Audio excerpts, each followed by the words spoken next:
I'm Henk from Holland, and well, I'm so happy to be here with you for I think 1 hour and 15 minutes. And yes, this is an update to the guide on the GIJN website, and this is still the guy from Holland who mispronounces English with great confidence. So bear with me. So the program today is rather simple, but yeah, the things we are dealing with are not. I thought, well, let's start discuss first with each other how big is the problem now as we talk March 2026. Do we have a problem? Uh, are we smarter as investigative reporters now? And is it easier to detect AI or is it not easier? Let's find out in a minute. Let's talk about how big the problem is. Yeah, if you don't think we have a problem, we can have a session of 10 minutes. So probably you already know my opinion because this session will take 1 hour. How do we detect AI material? That's of course where you why you are all here. So this is a 101 course. So some of you who are more experienced will hear some stuff that you already know, but I try to yeah put in some Easter eggs for you too. And then at the end, we probably have a look at how AI can help us to verify things. So I will probably burn down AI in the very first half hour, but then be a little bit more mellow and explain, well, if you do it in a certain way, you can use chatbots to your advantage, but not now. We first have to talk about if we have a problem. So we went with over 500 people, and there is if you look at the chat section, there is a thing called hosts and panelists, and maybe you could go there right now. So there's the other section of Q&A for the longer questions at the end. But I want to ask so now and then to you quick questions, some rapid fire questions, just to see how you're thinking about things. So let me define what I mean with this question. I mean, with the question, do we have a problem? This. Do you think that the problem of verification of AI became bigger? Answer then yes. And if you think, well, it didn't become bigger, answer then no. If you have a completely different opinion, then just type in different. So I'm going to look at the chat and just see what you're typing in. Do you think that the problem became bigger or not? So you have to go to the chat box called send to hosts and panelists. And I see slowly some people typing in, which is great for the 9 people who just checked in. When you are watching this on the YouTube, people are still knocking on the door, and we're now with 510 people. So I probably should immediately go on because whatever answer I see is yes, yes, yes, and I almost see no. And we have a lot of problems. Selma says because AI is being abused, and Natalia says we have a problem and it's increasing, become harder to detect, and it's getting bigger and bigger and bigger. Well, okay, there is no problem in defining the problem. I'm happy with that. So we have a problem. So let's have a look at the problem. Let's have a look at this one. On face value, you would say it's great that there are so many fact checking websites, and they're trying to explain the methods. They're trying to explain, hey, do you know reverse image search? Do you know the whole thing of patient O? It's, by the way, not patient zero, it's patient O, but that's a different story. Do you know how to do reverse image search? Do you know how to find satellite stuff? And here you see such a website. So one of the things which changed a little bit since I wrote the guide for GIN in September is this. So this is looks like a normal website. Is anyone familiar with GFCN? Otherwise, you just Google it. So what's wrong with GFCN from a fact-checking point of view? Does anyone know? Just type in the chat. Yeah, it's a Russian scam. Well, maybe you are Russian yourself and don't think it is a scam. Then you will probably know it's from TASS, the Russian news agency. And it looks like a normal fact-checking website. And that's a thing that many people, and me too, find out the last few months. That's not proper English, but forgive me. It's increasing. So the rise of state-sponsored fact checkers. That's the problem. Here's a very well-known one from Turkey, and you can already see how pissed off, sorry for those words, the author of this fact verification website are. Misleading article from the New York Times. There you go. When I study all those state-sponsored fact-checking sites, I still think that there's a lot to be discovered in for experienced reporters, but even for a beginning reporter. Mostly you see immediately that they can't escape their reason for existence, and that is telling the state story. So for most reporters, it will be obvious that this is not what they expect. You probably knew about Iran. There is always an information war going on since the last 3, 4, 5, 6, 7 years, and maybe more. And now in Iran and Israel, we already see a lot of examples that the parties are using AI or debunking AI for their own purposes. Now, there's also a rise of AI tools. Um, I even built one myself. I never would imagine, but that's part of the whole article I wrote for the GIJN. And they all promise one thing: we are able to detect AI. Many of you are probably using these tools. Let's find out who is using a paid AI tool to detect if something is made with AI. Yes or no? Type in yes or no, please. So I applaud the people who are typing in no, but I also applaud the people who are typing in yes. There are reasons why you shouldn't be happy with them, but there are also reasons why they will do. Well, I'm gonna give you a very easy question here. What's wrong with this picture? Yeah, there it is. Don't answer in the chat. It's so obvious. You see, okay, this time we don't have a 6 finger problem, but we have a 7 finger problem. And if you would go to the market leader of AI tools, I think that's Hive. It's a very good tool, but it can see what's actually happening. So a detector is not a detective, and we need both. And you see that it's likely to be a deep fake for just 5.2%. I always think, oh, why is it not 3%? It's a black box for me, those numbers. But here you see a clearly mishit. So, what is the state of you fact-checking stuff and being teased by AI? So, I'm currently checking all the Google fact-checking APIs, which is basically a summary of the most often checked AI stories, but in general, I must say differently. In general, it is basically fact checking in general. So I hope to deliver at the end of the year a full yearly fact-checking intelligence report. But for now, hey, we are just 84 days in 2026. So what can I say right now? Now, at looking at this, you have almost 2,200 claims that I had a look at, and 683 are basically claiming use of AI tools. So that's not a fun fact. It's something what should worry us. And if you look at the methods that people are using to fool us, it's often full AI generation. And mostly it's done for political manipulation. So there's no number one, like let's entertain the people with some fake stuff. Of course, fact checking sites will probably not do that, but in general, it's gone that it's done because of amusement reasons. So let's have a look here. So they're basically in the last period 4 to 9 full AI generations and AI editing, embedding, and some face swap deepfakes. And yeah, a lot of work for all of us to find out what's happening. And here you see the intent. And yeah, the intent is political manipulation. And that's really the number one reason.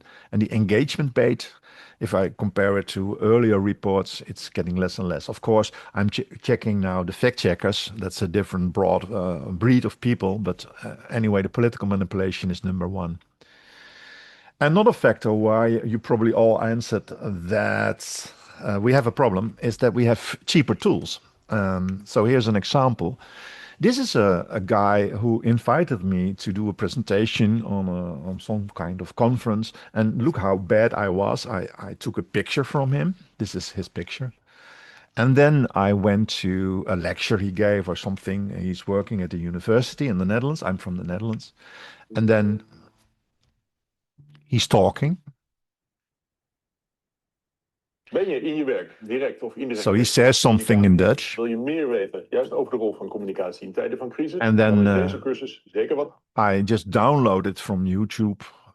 This doesn't make me happy. I'm just telling you this for educational reasons, but the tools got so much more easier and cheaper than that you can do this. So, which is basically, I took his voice and I used a tool where you can let him say whatever you want. Dit deed Henk van Ess. Hij pakte 20 seconden van YouTube en dan krijg je dus dit. He basically says, I did it. And yeah, he took 20 seconds of YouTube and now he made me do terrible things. Sorry for that. And you probably all are familiar with Banana Pro from Gemini. If not, they are really getting some traction here.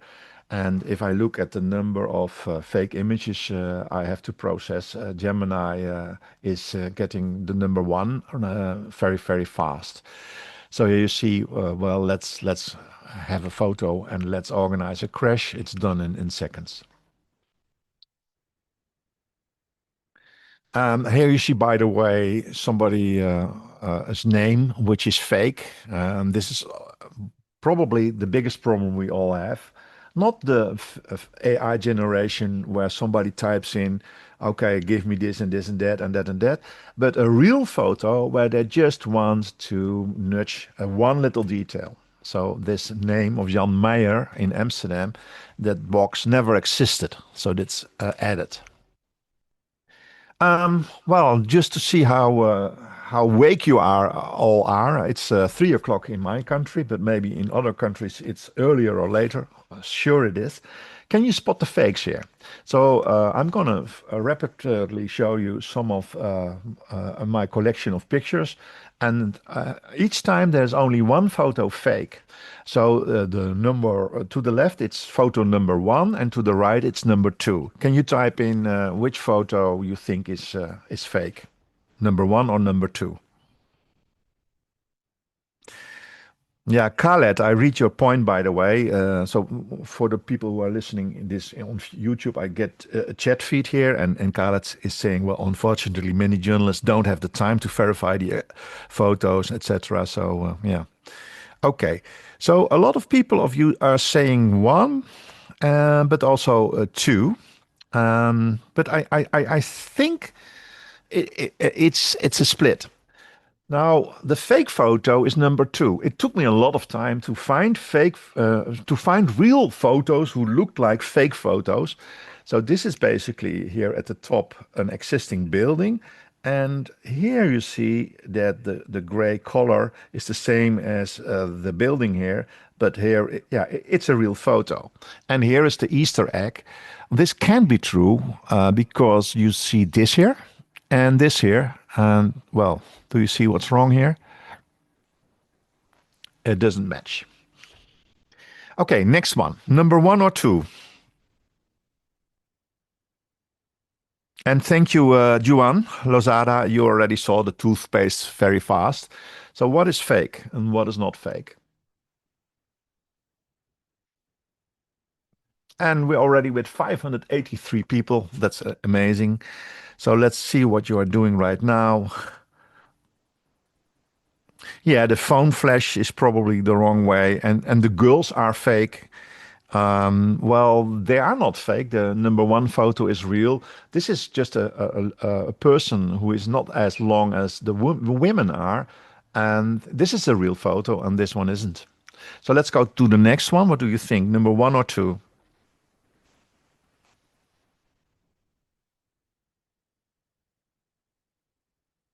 So the question is which one is real, which one isn't.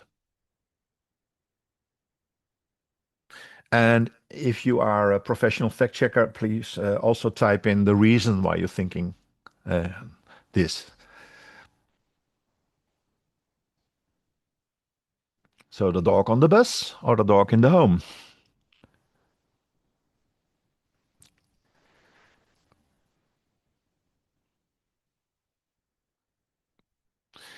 So if you study this a little bit more, and you do need some time, there is something wrong with the lightning here. So number two was the wrong one, and the number one was the right one. And here's, I think, the last one.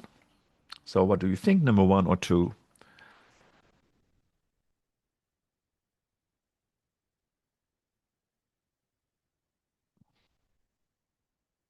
Somebody says, well, number one is because the face doesn't feel like a dog with the last one.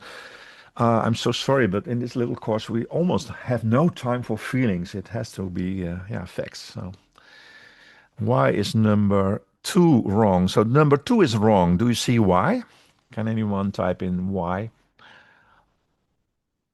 Because of the pencils, but why? Because of the pencils. Don't you do you don't like pencils? What is the reason? Well, the giveaway is that you always have a look at every object and look at the laptop. Try to close it, and then you see that it doesn't match. Do you see that? There you go. So this is our daily routine for some of us. And yeah, is this one real? Yes or no? Type in yes or no.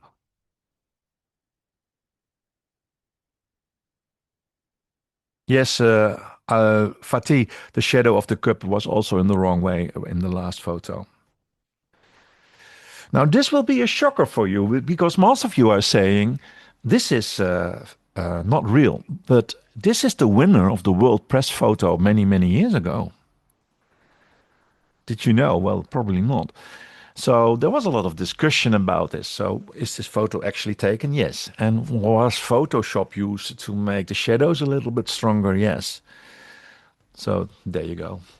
We do have a problem. Don't you agree? Is this real? Last one. Is this real? Yes or no? And David already knew that it was the World Press winner. It had issues with the toning. Is this real? Yes or no? And now I'm fooling you too. This is a colleague of mine who's working at a German publisher, and I worked there a lot. Who thought, well, let's have some fun. I have a fake finger here. And so this is a real photo. So welcome to detecting AI. It's super hard to detect it. So let's skip the whole problem analysis. We all agree on that. And the next 40 minutes, we have plenty of time to look at ways and strategies how to detect AI generated material. Don't you love my pronunciation? So the first thing I like to discuss with you is figuring out when primary sources are using chatbots. What do I mean? Well, more and more people, politicians and people of standing, are saying things they probably didn't think of them themselves. Otherwise, I can't explain the next slides. So here you see a university rector who had a wonderful speech, but almost 20 of the quotes were not from her brain, but from an AI. And recently, I think it was only 2 weeks ago, we had this incident that one of the most influential people in Irish media, yeah, wrote so much AI stuff in his articles that it was spotted by his former employee. So basically, his old colleagues found out that he was using a lot of AI generated quotes. So, what would be your panacea against that problem? So, how would you proceed to find out if people are injecting ChatGPT, I think the McDonald's of AI, into their wordings? Can you type in the chat some of the ideas you have?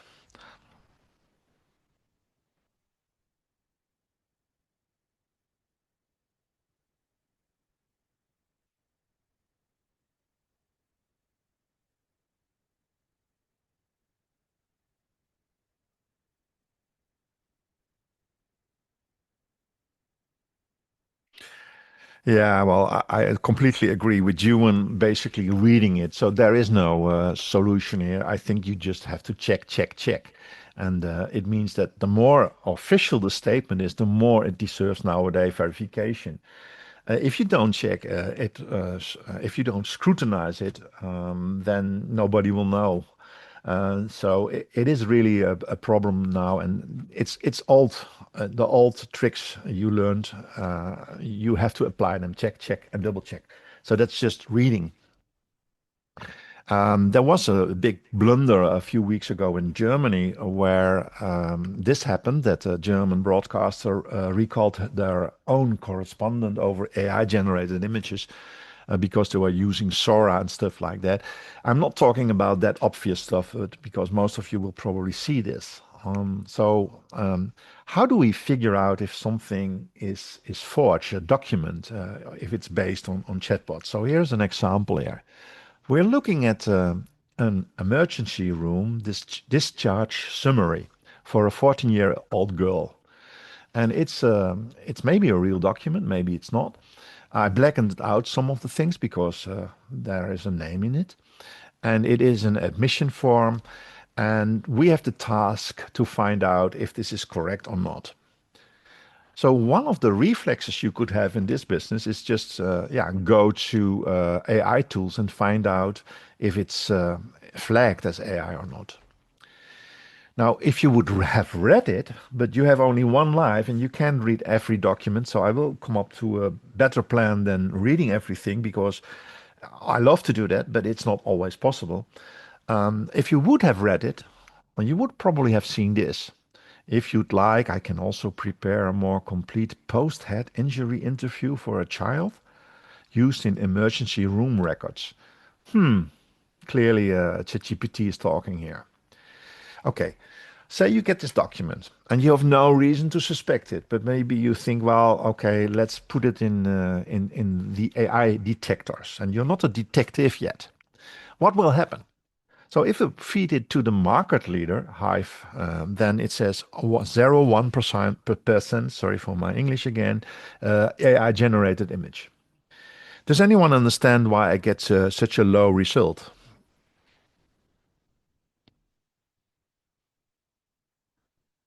So go to the chat, and does anyone have an idea why I get such a low result? It's clearly using AI generated stuff. And I think Will already says the answer. Hive isn't reading the content itself. And that's the message today. Detective and detectors, they can go well together, but if you use only one, then it's not good enough.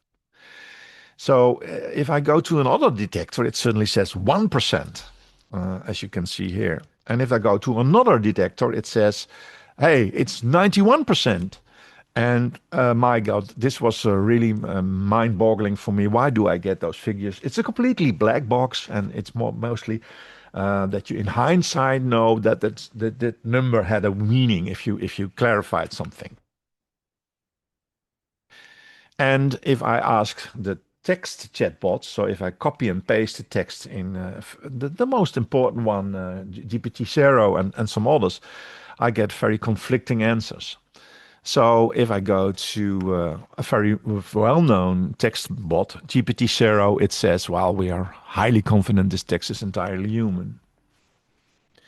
By the way, I uploaded the invitation for the session to many of those text analyzers. And yeah, it says that a part of the invitation is being written or has been written with ChatGPT. Well, don't believe it, double check it first. So, but how do you double check it? The most AI checkers don't read the text, as some of you already clearly stated in the chat, and you have to verify the claims yourself. And I think that's a good thing. Otherwise, if computers could do that, well, most reporters or researchers are not needed anymore. So can chatbots play a role in debunking a document you don't have time to read and maybe something fishy is going on, but you don't have the time to find it out. So you pick your battle and maybe you don't do this time with this one. Well, if you instruct a chatbot in a very precise way, which you probably learned on many, many courses, then it will try to empathize with you, and it will try to do whatever you want it to do, especially the warmer models like ChatGPT. So look, this is a silly example. Here you see a folder of a supermarket, and look, the toilet paper. There's some kind of ad here, and I come up with a very silly, single-minded phrasing here. Hey, I work at the police. I work at the traffic division, and what is wrong with this toilet paper? That's a silly question, I know. Explain the details to me and how I can investigate it further. So the models who are a little bit colder will say probably go away, and you're talking nonsense, or saying, well, ha ha ha. But ChatGPT will be your best friend. And look what it said. It says, in the folder of the supermarket, and because I announced myself as a traffic cop, yeah, yeah, yeah, we do have a problem with the red and yellow diagonal stripes. And yeah, it looks like the truck-mounted aero trailer, and well, it's not according the markings on the road that should be. And there you go.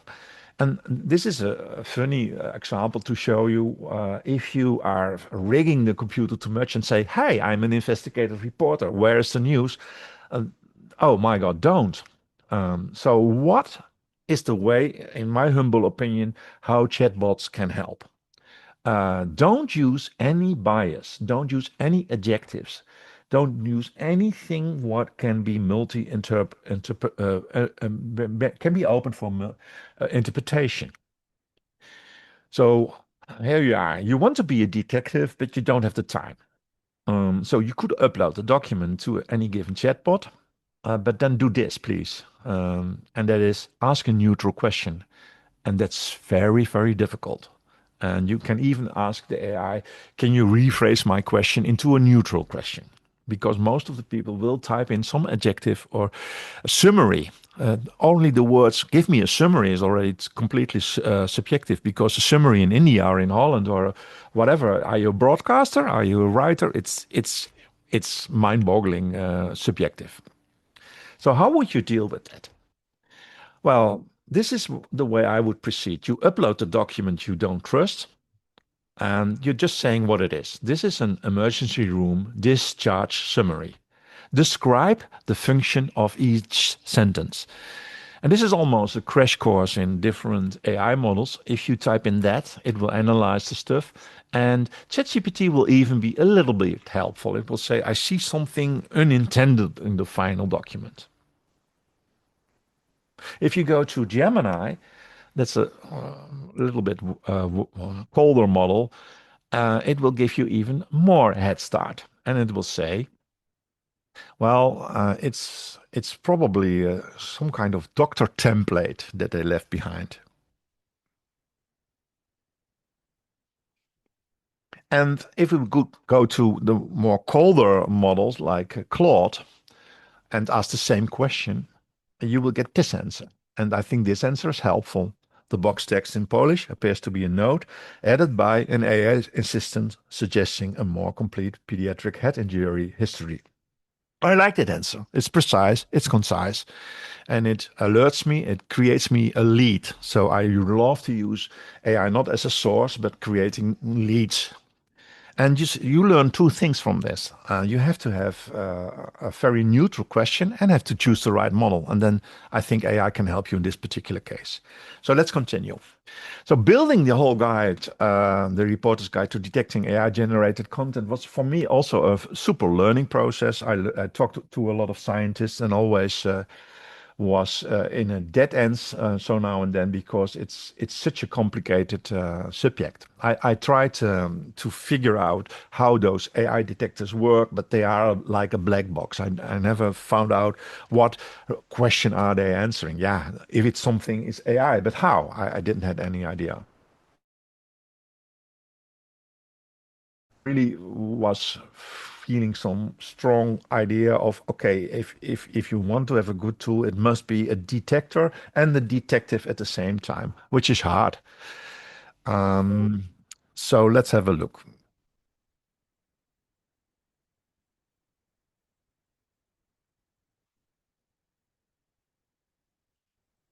Um, I think that most of the work we are doing in AI generated stuff is probably still, um, yeah, it's probably still a human work. So you're hearing me hesitating a little bit because, yeah, I have some technical problems here. So I'm just going to ask the people in from GIJN, Sandrine, if you can go in the WhatsApp chat and just say if everything is still okay. If so, then I will continue. So 60 or 70%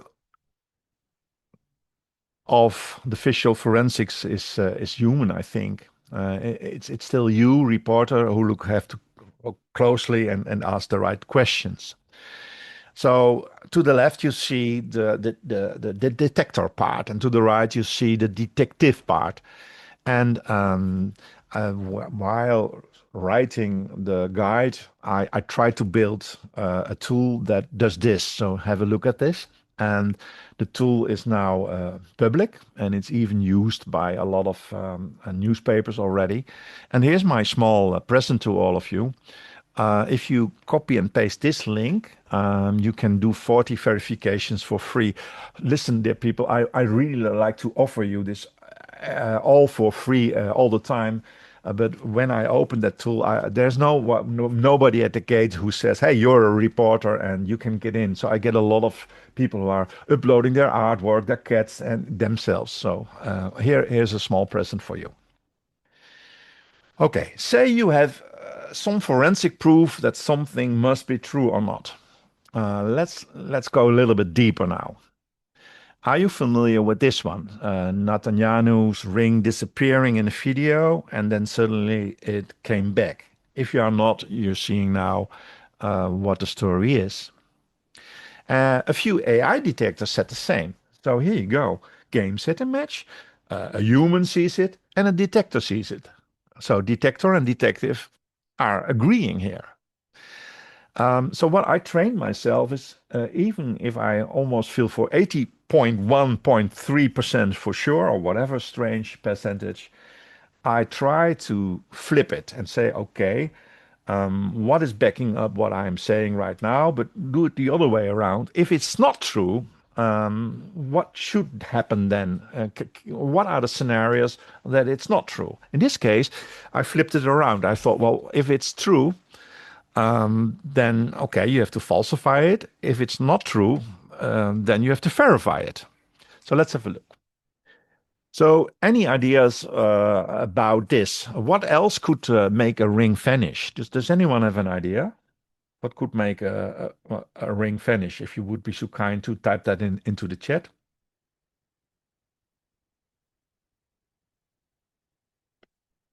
Okay, thank you. So let's have a look. The Some of the older iPhones have a small technical problem. In a split second, they change from a wide angle to a smaller angle, or the other way around. And that's basically something you have to know to be aware of the technical limitations of the camera that's doing its work. So I helped a little bit with this research and talked to the BBC in Arab. And since you are only hearing my terrible pronunciation of English, let's hear some Arab talking here. نرى بوضوح خاتمة، ولكن بعدها يختفي الخاتم، وهو ما يقول البعض إنه خطأ قام به الذكاء الاصطناعي، ثم يظهر من جديد. سألنا هينك فان إس، باحث متخصص في التحقق من الصور المولدة بالذكاء الاصطناعي، عن ما إذا كانت هذه اللقطات حقيقية أم لا، وقال إن على الأرجح هذا سلوك معروف في كاميرات الآيفون وليس دليلا على التلاعب بالذكاء الاصطناعي. There you have it. So, what we can learn from this is seek evidence for, seek evidence against. I think that's always a very good strategy, and try even to quarrel with yourself, and don't take yourself as the measurement of things. Here's another example. Maybe you saw it already on the web. That somebody said, well, Netanyahu went to a coffee shop. Well, he published this on his own feeds. But look at the cashier. It says 2024. And you see it to the right. Many fact-checking sites tried to debunk it and weren't very sure. Lead Stories is one of the fact-checkers who came up with the idea, let's find the original material. And they went to the original material, and then they saw nothing is wrong. So if you would have fed this to a computer, an AI computer, it would say, yeah, it's real. And if you have the assumption, hey, it's 220, it's an earlier year, then you have your exhibit A and B, right? You can start writing. But if you go a little bit deeper and do this, and that's the lesson, of course, of what I'm telling here, you as a detective should probably say, where is the highest resolution of the footage? I should probably not go looking at it first, but finding the material in the best possible resolution and then analyze it. Interesting is that AI can also play a role to find locations. And here's is a crazy example of a colleague from all the way from Pakistan. So what is the case here? Here you see a person, and we have to find out during this little session where this person is from. So can you type in the chat, what is your idea where this person is from? Do you have any ideas? What do you see? So let's geolocate this person a little bit. Do you have any idea where this could be?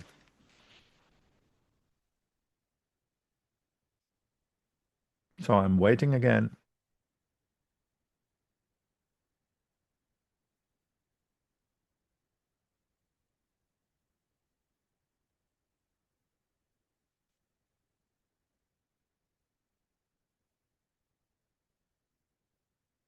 One of the first thing you probably would do is yeah, go to reverse image search and then find out if there are any clues.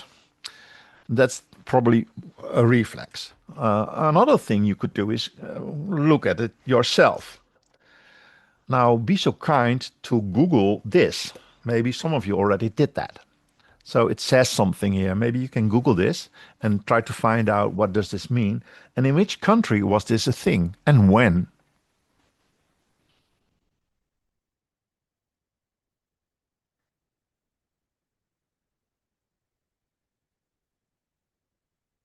And then you will find out that this thingy meant something. It was during COVID, it was a certain kind of restriction, and it only happened between November 2021 and March 2022.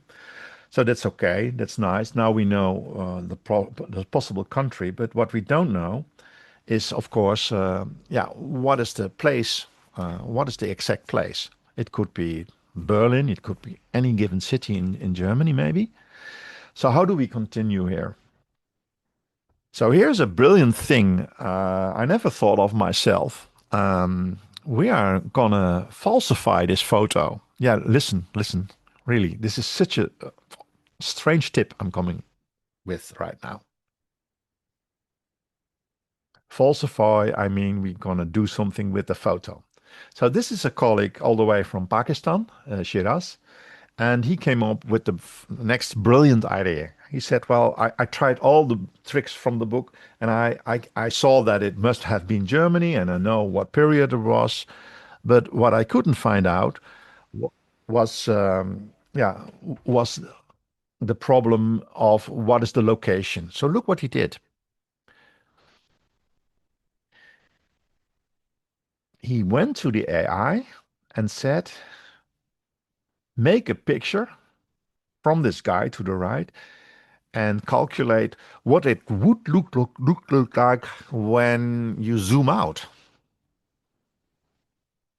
And now let's have a look what happens then. So this is the completely fake photo. As you can see, you see here the watermark that it's generated by Gemini. So here we go. We have this photo once more. We ask Gemini in this particular case, create an image, and we upload this picture. And then we ask specifically, can you enlarge this, zoom out? And then it gave this picture. The idea behind is that the resolution and the details of the original photo are not good enough. And maybe the computational power of AI is so big that it can come up with a little bit more what is more logical. And if you go then to reverse image search, maybe we can make a hit. We can get a hit. So let's find out. So if you give this photo to reverse image search, and yeah, you have to try a little bit. You have to go back and forth. But yeah, in the end, let's have a look. So I'm trying different angles, but this was the nice angle here. And I knew what the place was, and it's called the Coffee Circle Cafe, as shown here. And now it suddenly pops up as the number 2. And here you said get a reference photo, and then you have another lead to start the verification process. It's probably the same place. Here is the guy, and there you see some striking details the same. I think this is an amazing technique, which I never heard of before. So I thanked my colleague and I said, well, if you have those great tips, I'm doing a little session for my colleagues here. Maybe you have more tips. So here are 3 tips from our guy from Pakistan. This is a good one. Anything that is too spectacular. So there is one rescue we have with Sora. By the way, it's almost deeply over now. Sora, they will come with a different project, or Gemini Feo. That is, it's too good to be true. Often it's so Hollywood glamourish that in the most disastrous situations, the hair of the person is still looking very good. So I like this tip. And the second one, probably some of you will say, well, I don't have the time, but it's a good one too. Just do frame by frame, and don't do the detector yet, but go it by yourself. Be a detective. And the third one is look at the logos, look at everything that is inside and check it. Now, how can Gemini help? So some of you are already familiar with SynthID. Let's find out. Who is familiar with SynthID? Who is familiar with SynthID?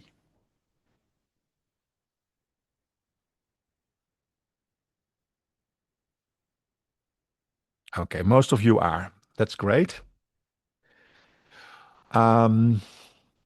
Let's talk a little bit about SynthID.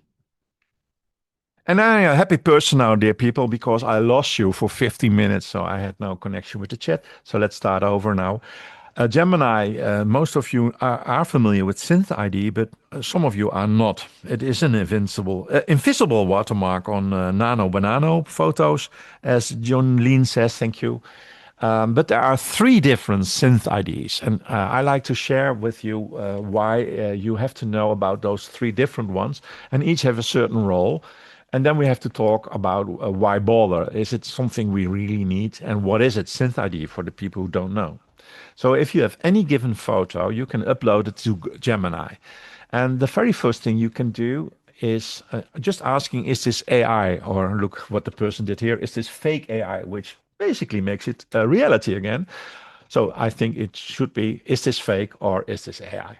If you ask that question, in any given chatbot, you don't get an answer like Gemini. Gemini was for many months not the best, not the first choice of many reporters, but it really has a good vision.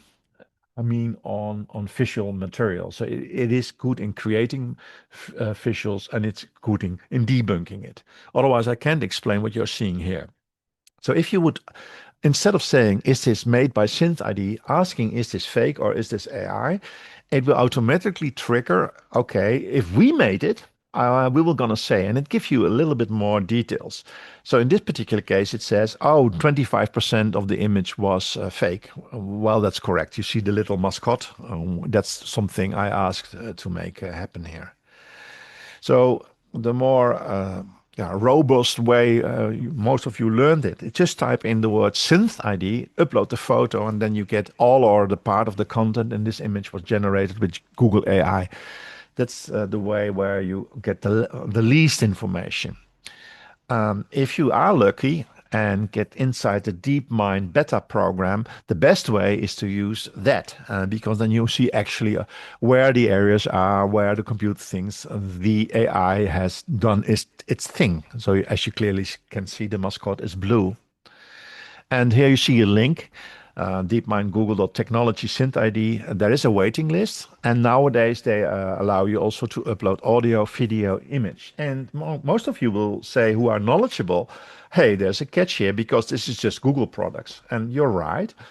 It only will say about itself that it did it. And it won't tell about other AIs. It will give a try if it sees something very illogical, but the SynthID function is something only of Google. It is still a reasonable thing to use because more and more people are using the create image of Gemini. So I would give this another try and would, if you are not in the beta program, try to get inside the beta program. So I'm looking at the clock and well, I'm almost done in 5 or 6 minutes. I like to share something else with you. One of the things I often do is making time lapses. So some of you are maybe familiar with planet.com, and there are many satellite photos firms who are offering that option, time lapses. And I know that I should study this myself. I know I should give myself a lot of coffee and then freeze frame it and then look, okay, what changed here? And did something change? I know that. But if you have a lot of signals on the same day, you have not always the option to research everything that is going on the world. That's an understatement, of course. So here it is, a new workflow I really like to share with you. I use it nowadays myself. How to make sense of those video timelines, which is important for AI generated stuff, right? If you see a photo of a certain building and with the time lapse, you see that building doesn't exist anymore, then you have also a way of verification. So who is familiar with the Wayback Machine, the archive.org of the satellite imagery of Esri? Who's familiar with the World Imagery, sorry, my English, Wayback? Who's familiar? So this is you picking your own cherries, cherry picking here. Some of you are familiar, some of you are not familiar. So this is basically a tool that does the following. You go to any given location in the world. You don't know what satellites you get for free, satellite images. You click on the playlist, and then it will, from that area, it will show you what happened the last few years. So here is an example. And well, I have to freeze frame it and study everything, and it can take many, many hours. It's good. Somebody should do it, but there's a different method to be considered. You can go to Gemini. It's the only chatbot that will work with this and say, well, in the upper right corner, you see a date. It will change each scene, describe, if anything, what changed in each period, and do that in great detail. Is sinning against my own rule. Great is an adjective, so I should have left out the last sentence. And then it dissects the whole video. It actually is coding here, as you can see, and then it gives me an evolution of the site. And it says, well, this is happening then, this is happening then, and that happened then. I can export it to sheets, which can be helpful if it's a long list of changes. But I'm missing 2026. And the computer is saying, well, I can have a look. These are the changes that I see in 2026. And I basically want 2026 in my time lapse, but the Esra thingy didn't have a photo from 2 or 3 days ago. And this is something I really like to share with you. You can then ask if Google can come up from Google Earth with the most recent picture. And if it's more recent than the material you have, you can then ask, okay, can you put that frame at the end? Well, the first time I did it, I thought, oh, this will be hallucinating like hell. But sorry, till now it didn't. You have to be careful with that, because AI can certainly do that. Hallucinate. You are familiar with that. And here you have it. AI can be our friend too. but only in a very peculiar way if you only use it as a lead. So maybe some of the things I get from the text are hallucinations, but maybe some of them are not. So if I get a few sentences who are saying, look at the left corner, there's a nuclear plant being built, and I see actually something being built, I can call some specialists and ask, hey, is this a nuclear plant? And this is something I can do myself, of course, but that it will take many, many more hours than do it like this. So there's always this danger that you're still going wrong. But yeah, completely ignoring this, I think it wouldn't be wise. That AI can also be your friend. So, how to fight AI? Well, we already did a lot of fighting here. Let's have a look at the summary here. So you all figured out that an AI detector is a forensic tool. It's an exhibit A and it's exhibit B, and there is no judgment that you are the judge, and AI is not the judge here. It can never be a source itself. Chatbots you saw can help. Also in other investigations, I noticed that if you use unbiased words and not adjectives, then yeah, you can find stuff. And we also find out that we have to beat the algorithm. So if forensic material says this, you remember the ring that suddenly disappeared. Be still the detective, even if you have an exhibit A, and think about, okay, if this is not true that the ring is disappearing, what could be instances of that this is happening? And you already could see that the footage was made by an iPhone because the metadata was findable, and then you could probably have figured out in a manual that you have this little camera refractoring problem. And then we have another thing we discussed, that, yeah, seek evidence for and seek evidence against. Even if you are very sure of yourself, try to flip it and try to, okay, if it's the other option, is there anything that can be possible that explains that other option? And it will often open your mind and come up with new ideas. So that's why I'm saying 60 or 70% of debunking is you and not a computer. And yeah, if you found the context, only then decide. And I really wish you good luck with that. Now, we're going to have some time for questions. And before I end this little presentation, I'd love to have talked to you, to talk with you for another hour once more. And if you want, we can even continue the conversation. We do have a problem, and but we have a method now. In spring 2026, there will be something brand new. There will be AI as a partner in your investigations full day. Details will be announced by GIJN later. And the promise is rather big. How can you work with 0% hallucinations and even without elaborate prompting? It should be fun, and maybe I see you there.